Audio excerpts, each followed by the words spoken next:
Allan Kardec, Obras Póstumas. Biografia de Allan Kardec.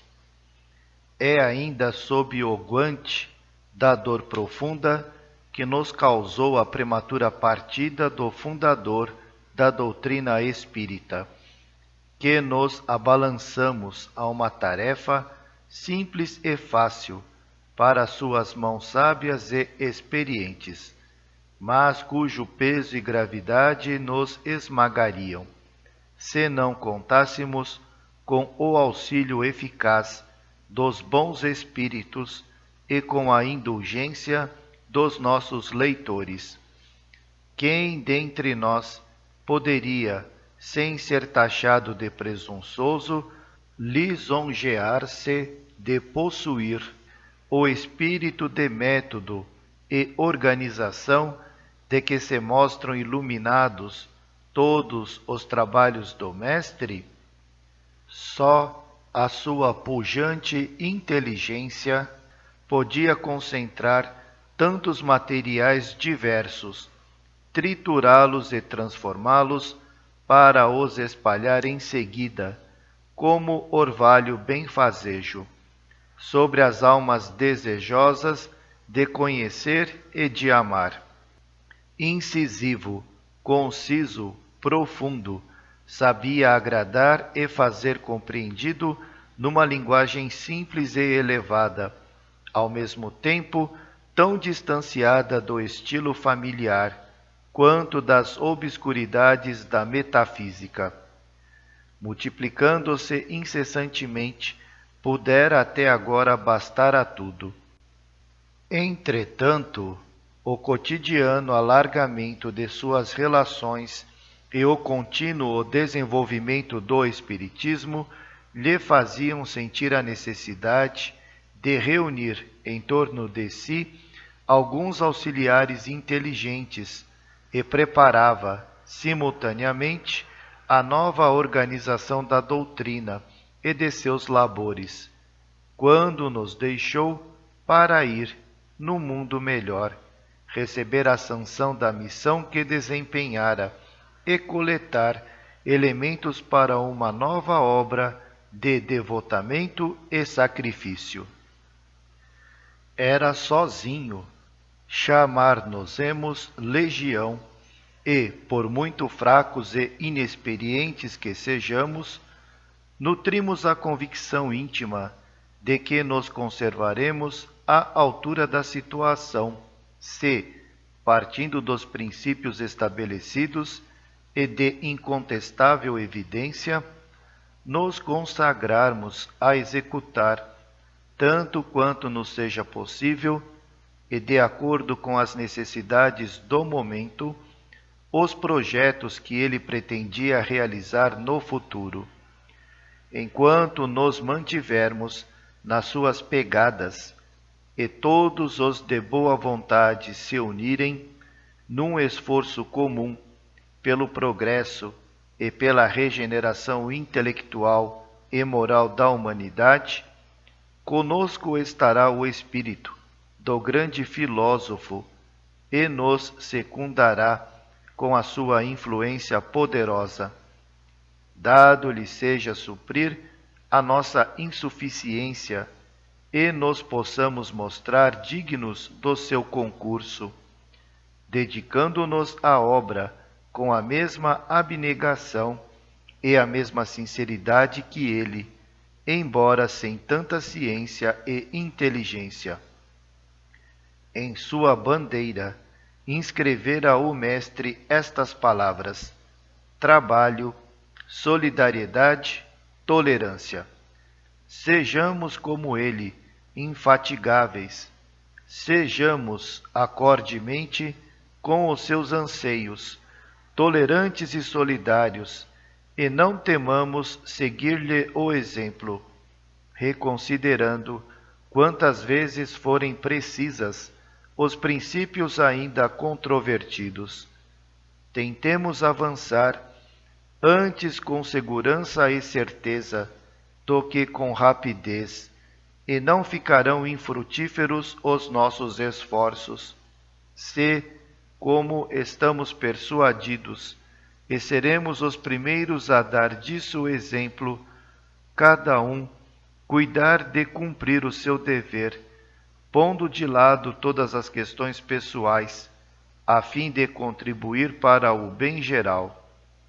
Sob auspícios mais favoráveis, não poderíamos entrar na nova fase que se abre para o Espiritismo, do que dando a conhecer aos nossos leitores, num rápido escorço, o que foi, durante toda a sua vida, o homem íntegro e honrado, o sábio, inteligente e fecundo, cuja memória se transmitirá aos séculos vindouros com a auréola dos benfeitores da humanidade. Nascido em Lyon, a 3 de outubro de 1804, de uma família antiga que se distinguiu na magistratura e na advocacia, Allan Kardec, abre parênteses, Hippolyte Léon Denisard Rivail, fecha parênteses, não seguiu essas carreiras. Desde a primeira juventude, sentiu-se inclinado ao estudo das ciências e da filosofia. Educado na escola de Pestalozzi, em Yverdun, abre parênteses, Suíça, fecha parênteses, tornou-se um dos mais eminentes discípulos desse célebre professor e um dos zelosos propagandistas do seu sistema de educação, que tão grande influência exerceu sobre a reforma do ensino na França e na Alemanha. Dotado de notável inteligência e atraído para o ensino pelo seu caráter e pelas suas aptidões especiais, já aos 14 anos ensinava o que sabia àqueles dos seus condiscípulos que haviam aprendido menos do que ele. Foi nessa escola que lhe desabrocharam as ideias que mais tarde o colocariam na classe dos homens progressistas e dos livre-pensadores. Nascido sob a religião católica, mas educado num país protestante, os atos de intolerância que por isso teve de suportar, no tocante a essa circunstância, cedo o levaram a conceber a ideia de uma reforma religiosa, na qual trabalhou em silêncio durante longos anos com o intuito de alcançar a unificação das crenças. Faltava-lhe, porém, o elemento indispensável à solução desse grande problema. O Espiritismo veio a seu tempo imprimir-lhe especial direção aos trabalhos. Concluídos seus estudos, voltou para a França, conhecendo a fundo a língua alemã. Traduzia para a Alemanha diferentes obras de educação e de moral e, o que é muito característico, as obras de Fénelon, que o tinham seduzido de modo particular. Era membro de várias sociedades sábias, entre outras, da Academia Real de Arras, que, em o concurso de 1831, lhe premiou uma notável memória sobre a seguinte questão: qual o sistema de estudo mais de harmonia com as necessidades da época? De 1835 a 1840, fundou em sua casa, a Rua de Sèvres, cursos gratuitos de Química, Física, Anatomia Comparada, Astronomia, etc. Empresa digna de encômios em todos os tempos, mas, sobretudo, numa época em que só um número muito reduzido de inteligências ousava enveredar por esse caminho. preocupado sempre com o tornar atraentes e interessantes os sistemas de educação, inventou, ao mesmo tempo, um método engenhoso de ensinar a contar um quadro mnemônico da história de França, tendo por objetivo fixar na memória as datas dos acontecimentos de maior relevo e as descobertas que iluminaram cada reinado. Entre as suas numerosas obras de educação, citaremos as seguintes: Plano proposto para melhoramento da instrução pública, 1828. Curso prático e teórico de aritmética, segundo o método de Pestalozzi, para uso dos professores e das mães de família, 1824. Gramática francesa clássica, 1831. Manual dos exames para títulos de capacidade. Soluções racionais das questões e problemas de aritmética e geometria, 1846. Catecismo gramatical da língua francesa, 1848.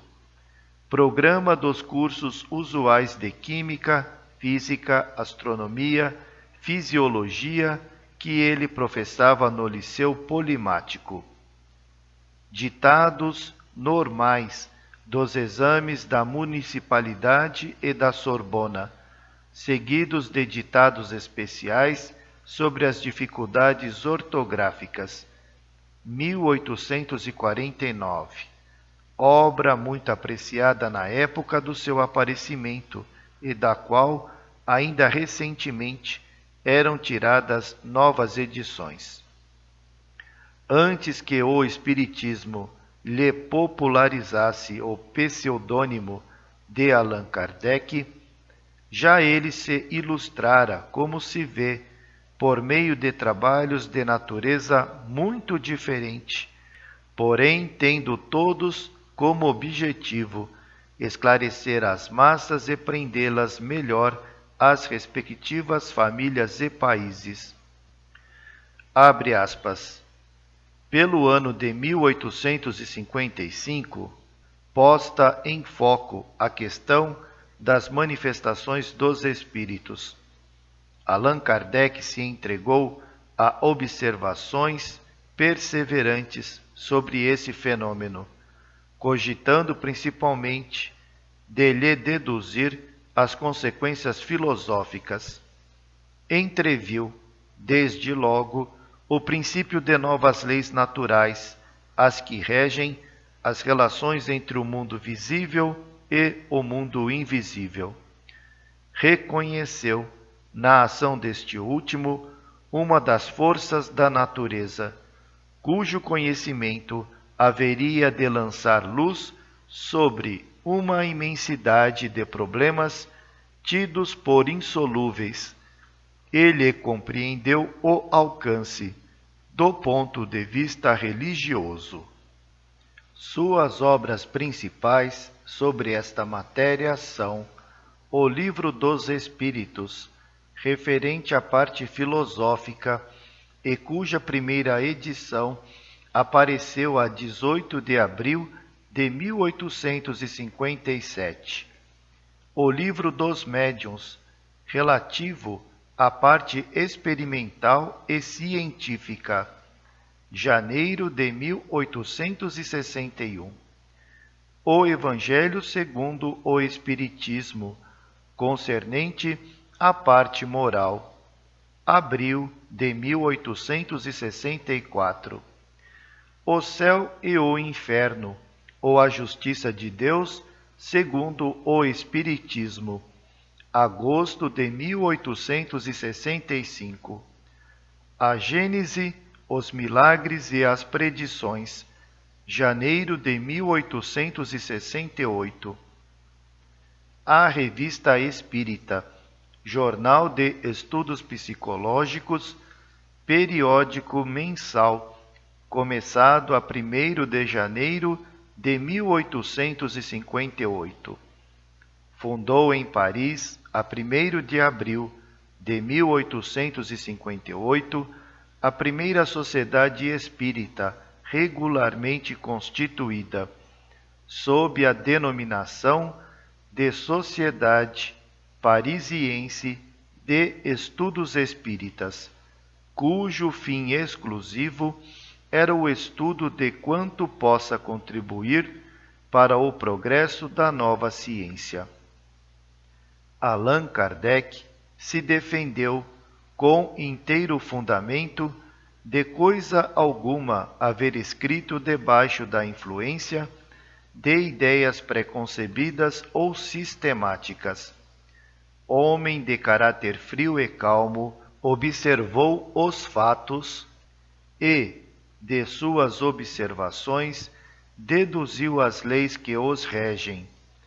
Foi o primeiro a apresentar a teoria relativa a tais fatos e a formar com eles um corpo de doutrina, metódico e regular, demonstrando que os fatos erroneamente qualificados de sobrenaturais se acham submetidos a leis.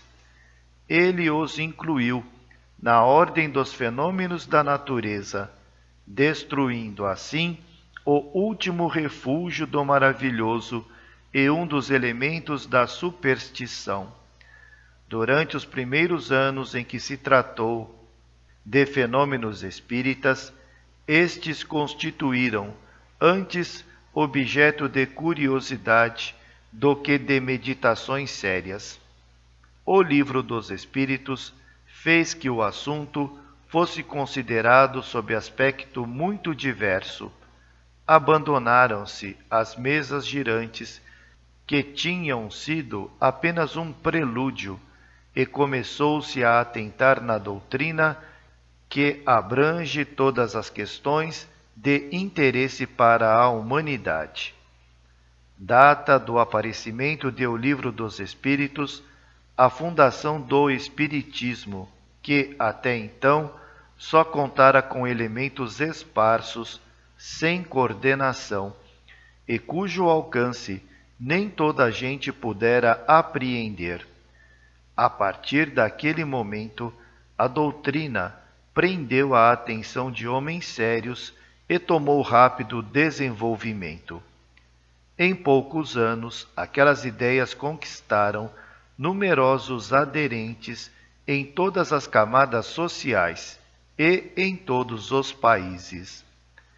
Esse êxito sem precedentes decorreu, sem dúvida, da simpatia que tais ideias despertaram, mas também é devido, em grande parte, à clareza com que foram expostas e que é um dos característicos dos escritos de Allan Kardec. Evitando as fórmulas abstratas da metafísica, ele soube fazer que todos o lessem sem fadiga, condição essencial à vulgarização de uma ideia. Sobre todos os pontos controversos, sua argumentação, de cerrada lógica, poucas ensanchas, oferece a refutação e predispõe à convicção. As provas materiais que o Espiritismo apresenta da existência da alma e da vida futura tendem a destruir as ideias materialistas e panteístas. Um dos princípios mais fecundos dessa doutrina e que deriva do precedente é o da pluralidade das existências, já entrevisto por uma multidão de filósofos antigos e modernos, e, nestes últimos tempos, por João Reinaldi, Carlos Fourier, Eugênio Sue e outros. Conservara-se, todavia, em estado de hipótese e de sistema, enquanto o Espiritismo lhe demonstra a realidade e prova que, nesse princípio, reside um dos atributos essenciais da humanidade. Dele promana a explicação de todas as aparentes anomalias da vida humana, de todas as desigualdades intelectuais, morais e sociais, facultando ao homem saber donde vem, para onde vai, para que fim se acha na terra e por que aí sofre. As ideias inatas se explicam pelos conhecimentos adquiridos nas vidas anteriores. A marcha dos povos e da humanidade pela ação dos homens dos tempos idos e que revivem, depois de terem progredido, as simpatias e antipatias, pela natureza das relações anteriores. Essas relações que religam a grande família humana de todas as épocas, dão por base aos grandes princípios de fraternidade, de igualdade, de liberdade e de solidariedade universal, as próprias leis da natureza e não mais uma simples teoria. Em vez do postulado, fora da Igreja não há salvação, que alimenta a separação e a animosidade entre as diferentes seitas religiosas e que há feito correr tanto sangue, o Espiritismo tem como divisa: fora da caridade não há salvação. Isto é, a igualdade entre os homens perante Deus, a tolerância, a liberdade de consciência e a benevolência mútua. Em vez da fé cega, que anula a liberdade de pensar, ele diz: não há fé inabalável, senão a que pode encarar, face a face a razão, em todas as épocas da humanidade. A fé, uma base, se faz necessária, e essa base é a inteligência perfeita daquilo em que se tem de crer. Para crer, não basta ver, é preciso, sobretudo, compreender. A fé cega já não é para este século. É precisamente ao dogma da fé cega que se deve o ser hoje tão grande o número de incrédulos, porque ela quer impor-se e exige a abolição de uma das mais preciosas faculdades do homem, o raciocínio e o livre-arbítrio. Fecha aspas. Abre parênteses, o Evangelho segundo o Espiritismo. Fecha parênteses. Trabalhador infatigável, sempre o primeiro a tomar da obra e o último a deixá-la, Allan Kardec sucumbiu a 31 de março de 1869, quando se preparava para uma mudança de local imposta pela extensão considerável de suas múltiplas ocupações. Diversas obras que ele estava quase a terminar ou que aguardavam a oportunidade para vir a lume, demonstrarão um dia, ainda mais, a extensão e o poder das suas concepções. Morreu conforme viveu, trabalhando. Sofria desde longos anos de uma enfermidade do coração, que só podia ser combatida por meio do repouso intelectual e pequena atividade material. Consagrado, porém, todo inteiro à sua obra, recusava-se a tudo que pudesse absorver um só que fosse de seus instantes, à custa das suas ocupações prediletas. Deu-se com ele o que se dá com todas as almas de forte têmpera. A lâmina gastou a bainha. O corpo se lhe entorpecia e se recusava aos serviços que o espírito lhe reclamava, enquanto este último, cada vez mais vivo, mais enérgico, mais fecundo, ia sempre alargando o círculo de sua atividade. Nessa luta desigual, não podia a matéria resistir eternamente. Acabou sendo vencida. Rompeu-se o aneurisma e Allan Kardec caiu fulminado. Um homem houve, de menos na terra, mas um grande nome tomava lugar entre os que ilustraram este século.